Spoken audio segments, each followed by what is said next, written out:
Hello guys, അപ്പോൾ ഇന്ന് ഓശാന ഞായറാഴ്ചയാണ്.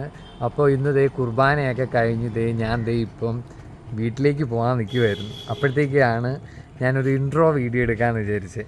ഇത് കണ്ടോ, നമ്മുടെ കുരുത്തോലയാണ്, എൻ്റെ ഒരു ഫ്രണ്ട് എനിക്ക് ഉണ്ടാക്കി തന്നത്.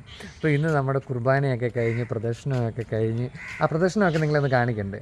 പിന്നെ നമ്മുടെ ഈ കുരുത്തോല പിടിച്ച് ആൾക്കാരിങ്ങനെ ഭക്തിപരമായിട്ട് ഇങ്ങനെ നടന്നു വരുന്ന ആ കാഴ്ചയൊക്കെ കാണാൻ നല്ല രസമാണ്. അപ്പോൾ കാണിച്ചു തരാം.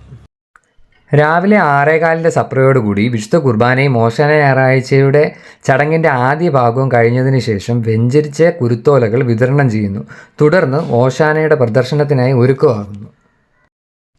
ഓശാന ഞായറാഴ്ചയുടെ തലേന്ന് പള്ളിക്കപ്പേര് ബിനോയ് ചേട്ടൻ്റെയും ആൻഡപ്പൻ ചേട്ടൻ്റെയും മറ്റ് പള്ളി സ്റ്റാഫുകളുടെയും നേതൃത്വത്തിൽ കുരുത്തോലകൾ വെട്ടിയെടുക്കുകയും ഓശാന ഞായറാഴ്ച രാവിലെ വെഞ്ചരിക്കാനായി ഒരുക്കിയെടുക്കുകയും ചെയ്യുന്നു. പാരീഷ് ഹാളിൽ വെച്ചുള്ള ഓശാന ഞായറാഴ്ചയുടെ ചടങ്ങുകളുടെ ആദ്യ ഭാഗം കഴിഞ്ഞതിനു ശേഷം വെഞ്ചരിച്ച കുരുത്തോലകളുമായുള്ള വലിയ പള്ളിയിലേക്കുള്ള പ്രദർശനമാണ്. കുരുത്തോലകളുമായുള്ള പ്രദർശനം കാണാൻ തന്നെ ഒരു അഴകാണ്.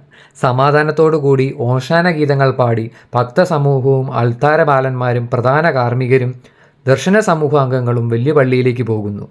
രാവിലെ തന്നെ ഈ ഒരു കാഴ്ച നമുക്ക് തരുന്ന ഒരു പോസിറ്റീവ് എനർജി തന്നെ വേറെ ഒന്നാണ്.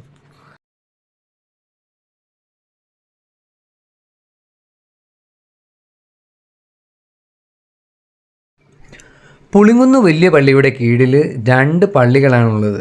ഒന്ന് കിഴക്കേ തലക്കൽ സെൻറ് തെരേസാസ് കുരിശുപള്ളിയും 2 കൊല്ലമുട്ടം ഫാത്തിമ മാതാ കപ്പേളയുമാണ്. ഫാത്തിമ കപ്പേളയിൽ ഇന്നേ ദിവസം രാവിലെ ഓശാനയുടെ ചടങ്ങുകളും മറ്റും ഉണ്ടായിരുന്നു. അങ്ങനെ കുരുത്തോല പ്രദർശനം വലിയ പള്ളിയിലെത്തി. പ്രദർശനം പ്രധാന കവാടമായ ആനവാതിലിലെത്തുകയും ദേവാലയത്തിൽ പ്രവേശിച്ച് തുടർന്ന് കാർമ്മികൻ്റെ നേതൃത്വത്തിൽ വിശുദ്ധ കുർബാനയുടെയും ഓശാനയുടെയും ബാക്കി ചടങ്ങുകൾ ആരംഭിച്ചു കഴിഞ്ഞു. വീഡിയോയുടെ ആരംഭത്തിൽ തന്നെ എൻ്റെ കയ്യിലുണ്ടായിരുന്ന ഒരു കുരുത്തോലയുടെ കാര്യം ഞാൻ പറഞ്ഞില്ലായിരുന്നോ, അതാണിത്. അതുണ്ടാക്കുന്ന വിധമാണ് ഈ കാണിക്കുന്നത്. എൻ്റെ കൂട്ടുകാരൻ അശ്വിനാണ് ഇതുണ്ടാക്കുന്നത്. അവൻ്റെ അടുത്ത് ആര് വന്ന് ചോദിച്ചാലും അവൻ ഒരു മടിയും കൂടാതെ അത് ചെയ്തു കൊടുത്തായിരുന്നു.